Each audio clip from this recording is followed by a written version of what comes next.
ખાવા માંડો. આ આલુ પરોઠામાં ક્યાંય આલુ તો દેખાતા નહીં. કાશ્મીરી પુલાવમાં કોઈ દિવસ કાશ્મીર હોય છે તો છાનમના ખાવા માંડો ને. ખાવું ને નાટક કરવા. આ પતિને હસબન્ડ કેમ કહેવાય? હસબન્ડ એટલે શું? આ એક અજીબ પ્રકારનું બેન્ડ છે જે ખાલી ઘરના વેલણથી વાગે છે. અને આની ખાસ વાત એ છે કે આને જેટલું વગાડો એટલું મધુર વાગે છે. અને આને વગાડવાનો હક માત્ર પરણેલી સ્ત્રીઓને જ મળે છે. અને આની ધૂન કોઈ દિવસ ઘરની બહાર જતી નથી. અને મેન આની ઇમ્પોર્ટન્સ કે આને ગમે એટલું વગાડો, ગમે એટલું ધમાધમ કરો, આ હંમેશા હસતું ને હસતું રહે. એટલે એને હસબેન્ડ કહેવાય છે. જો એક વાત કહું, ખોટું ના લગાડતા. આ એક વાત કહું, ખોટું ના લગાડતા એમ કહીને માણસો જે વાત કહે ને એ વાતથી ખોટું તો સમજ્યા પણ એક ઝાપટ મારી દે એવું થાય.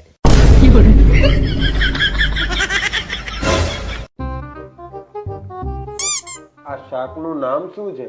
કેમ, શું થયું? અરે કઈ નહીં, ઉપર જઈને પૂછશે કે શું ખાઈને મર્યા તો નામ તો ખબર હોવી જોઈએ ને.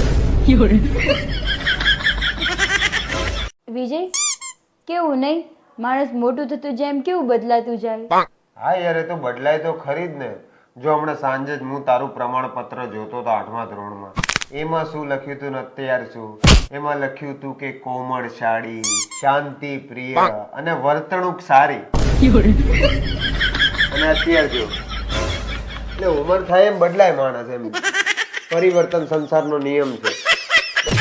તમે વિચારો, હું તમારી બધી વાત સમજુ, તમારી બધી વાત માનું તો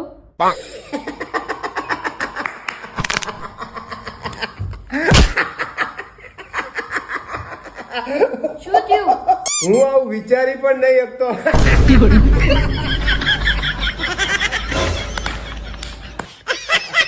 જો તે તારું ઘર છોડ્યું તો તને શું મળ્યું? સાસરું. તે તારો ભાઈ છોડ્યો તો તને શું મળ્યું? દેર. તે તારી બેન છોડી તો તને શું મળ્યું? નણંદ. અને તારા મા બાપ છોડ્યા તો શું મળ્યું? સાસુ સસરા. તો તે એવી કઈ વસ્તુ છોડી કે તને પતિ મળ્યો? કઈ નહીં. એટલે જ મફતની જે વસ્તુ હોય ને એની કદર આમય ના હોય લોકોને. કદર કરો, કદર કરો.